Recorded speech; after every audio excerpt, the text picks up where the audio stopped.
And basically, one of the key things in regards of the developing the ecosystems, whether that's within or between cross-border, between different ecosystems, is that it's quite normal and natural for business to be able to effectively do all the business processes when someone is selling something, someone is buying something, or all the kind of the basic activities that a support function is doing and so forth. But it's not only cross-border investing, but many cross-border or cross-state or cross-region or cross-ecosystem activities are quite challenging. But the same also goes for even when trying to build that true process level collaboration between different actors in the ecosystem, because it's just how the world has been very siloed. Applications are siloed, activities are siloed, mindsets are often siloed until the ecosystem conceptually starts to emerge. So these are the 5 principles that to really focus on building the common language. So only the things that can really be understood the same way can be developed. The same focusing on the measures to really look at only the things that can be measured can be improved.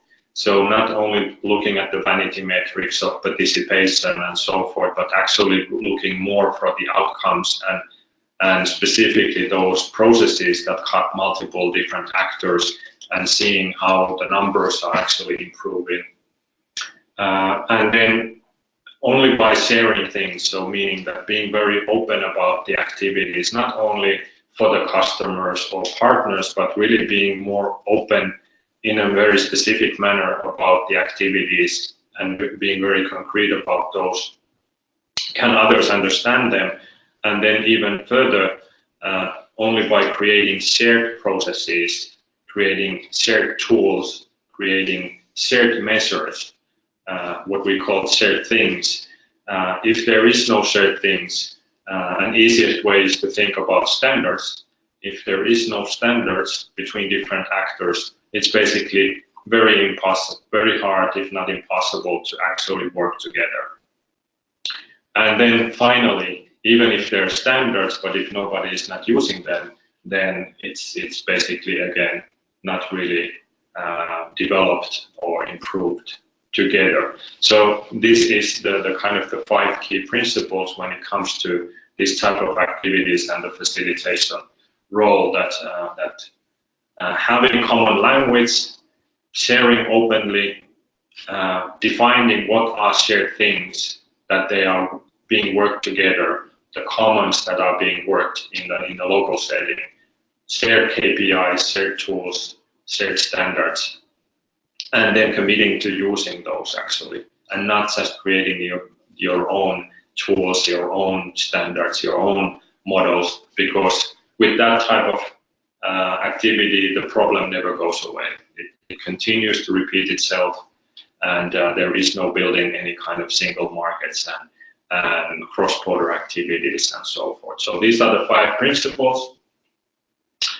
Then when we look at really the kind of the ecosystem level measures, what to focus on as measures, basically we through these frameworks that we develop, these are the commons that we work and that we openly share, often under Creative Commons, and very openly for others to use and improve and so forth. But of course, we also use this in our work. We try to bring these very complex topics into as simple and actionable frameworks that can be then used.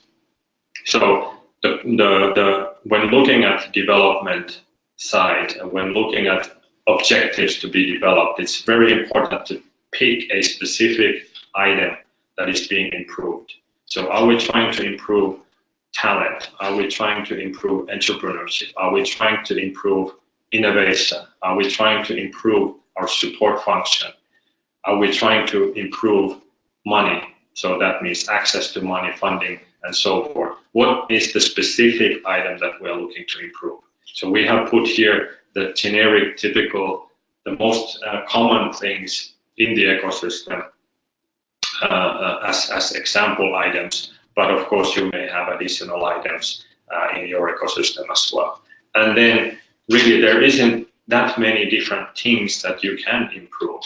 So basically you can increase the volume, so you can make more.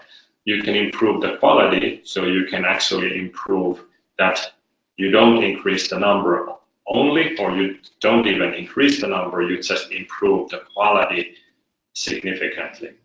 Or then the third is that you improve the velocity. So velocity means you increase the speed, so you increase the time side of things.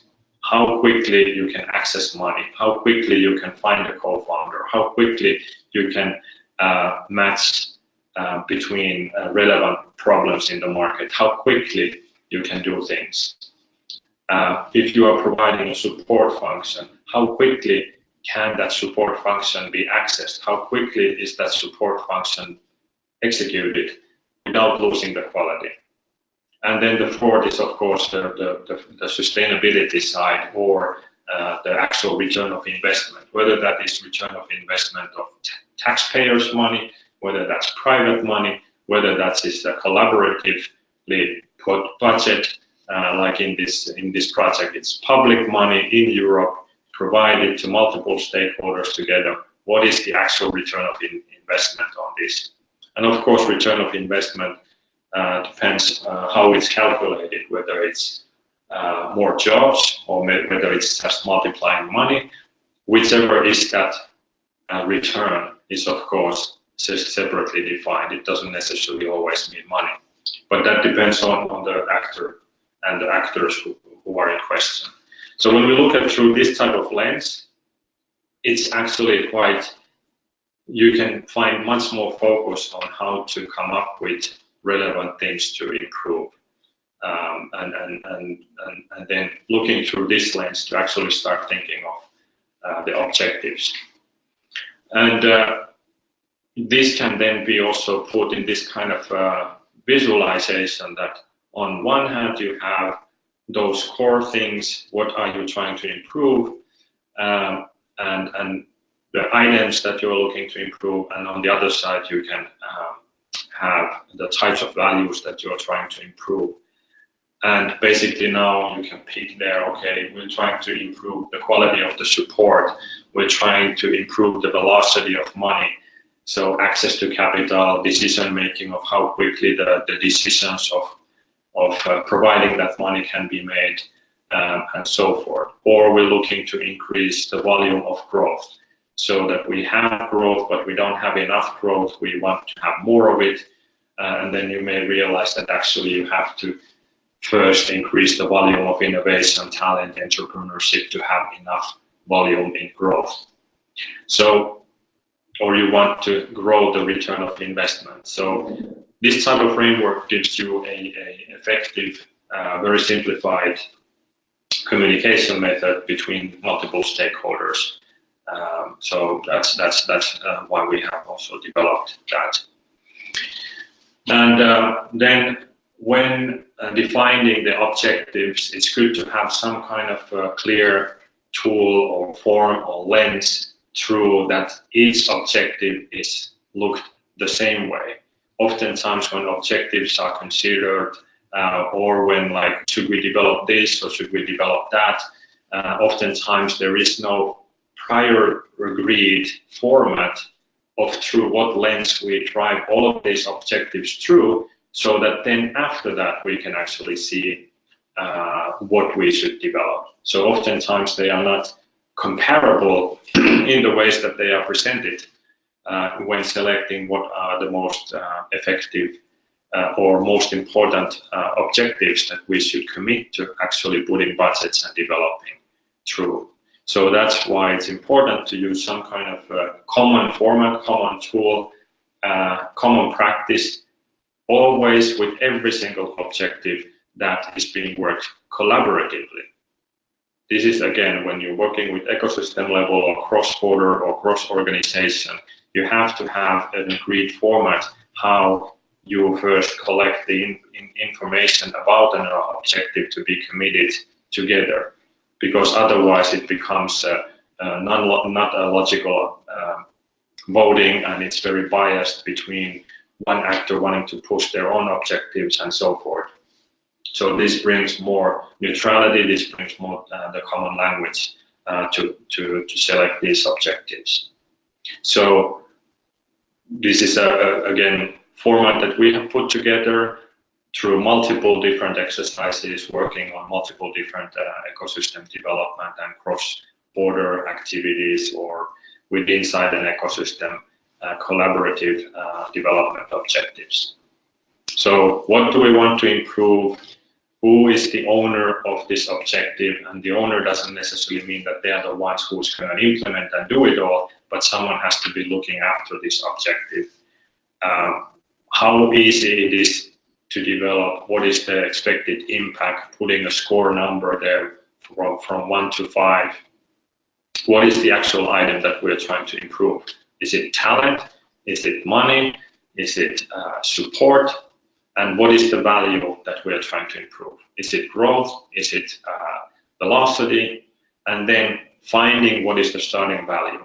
So this is the key. If you don't know what is the starting value, then how do you know what is more, what is better?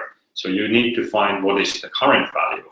And then if you at this point realize that, well, we don't know what the value is, then you have to create an objective that is specifically targeting to finding what is the value of the type of thing that you're looking to improve. Because otherwise, you don't know if the target value that you put is actually below the current existing value, or throughout the objective, you actually just identify things and you are counting those as success, but you actually end up just taking inventory of the existing things that you could find. So these are two different things: to improve something versus finding the starting value. And then what is a concrete output and deliverable?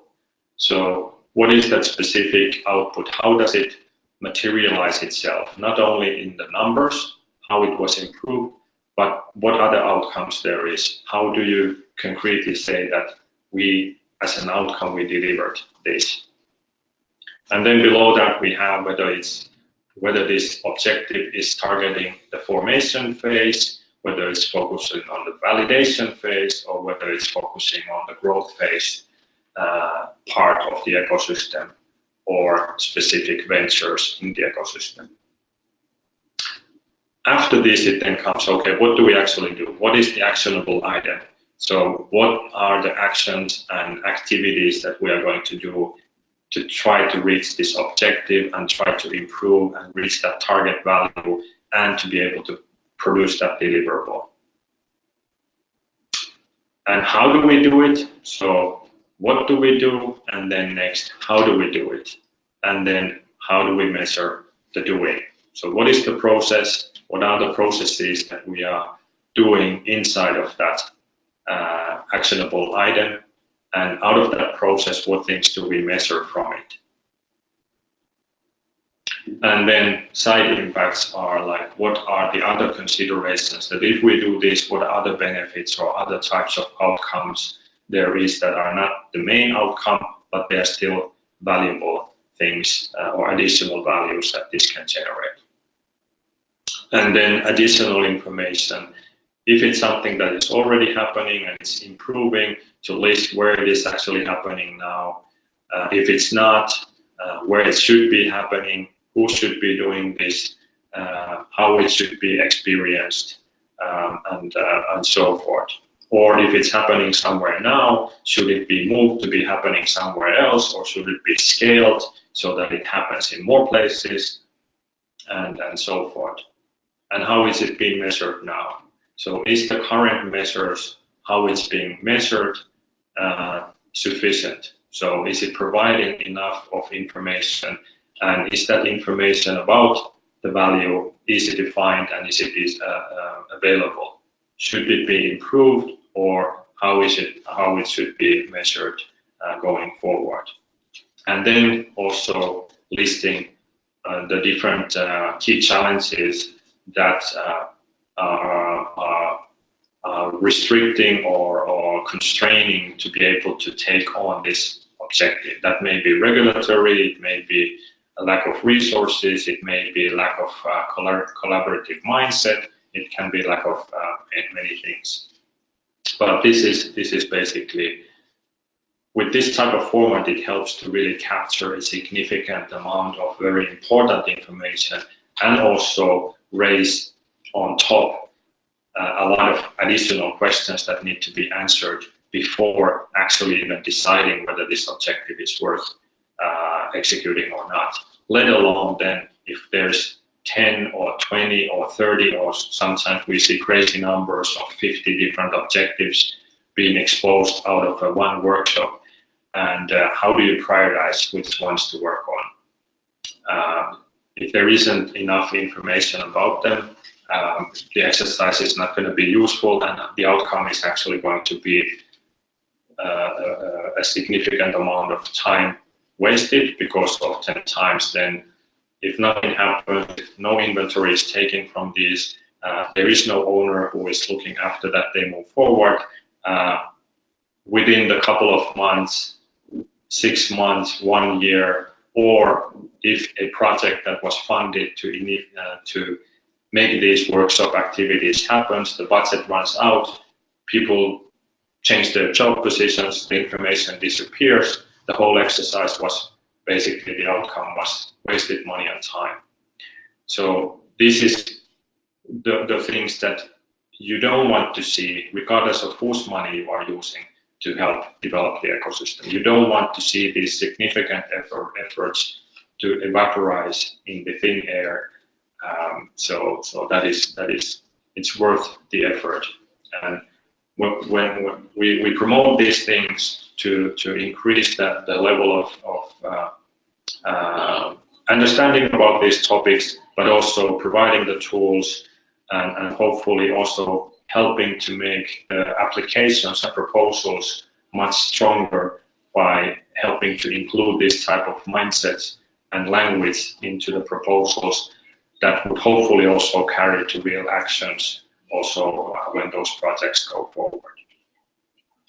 So with this kind of template, we provide the general summary about describing these topics. And of course, we'll make this video also available to support this document as well.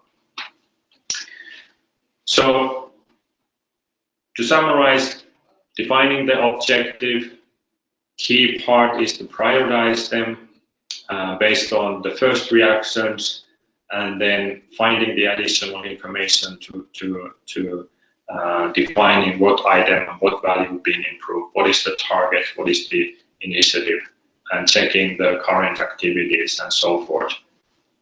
And then when the more information is collected, to then do the prioritization again to really see what is the objectives to be developed.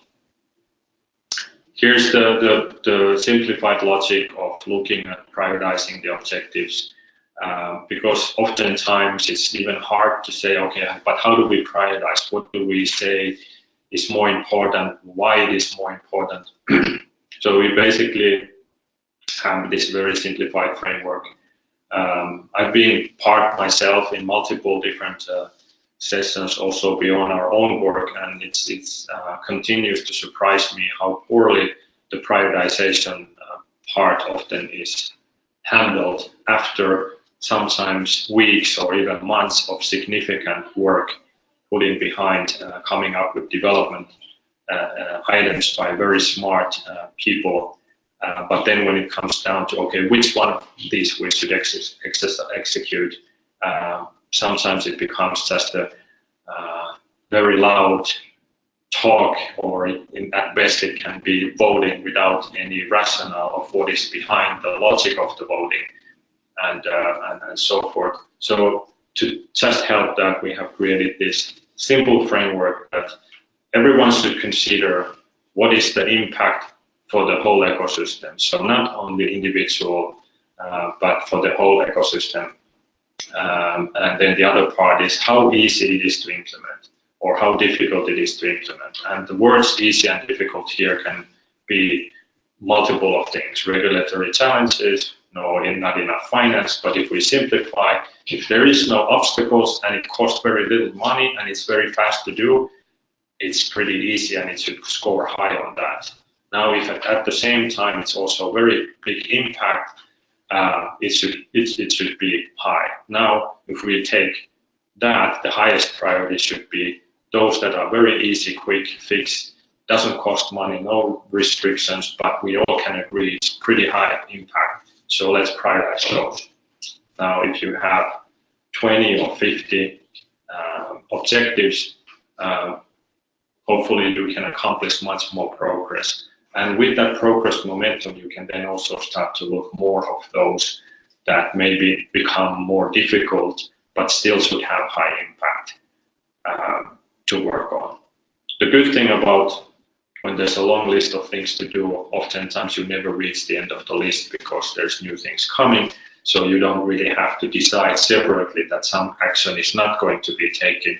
And it's good to be kept there on the list for everyone else to also see if they become and they suggest that objective, then it's already processed through and they can see, okay, I now need to do something to improve or find more rationale. Why is it more impactful, or how we can do it easier to get it higher on the execution list?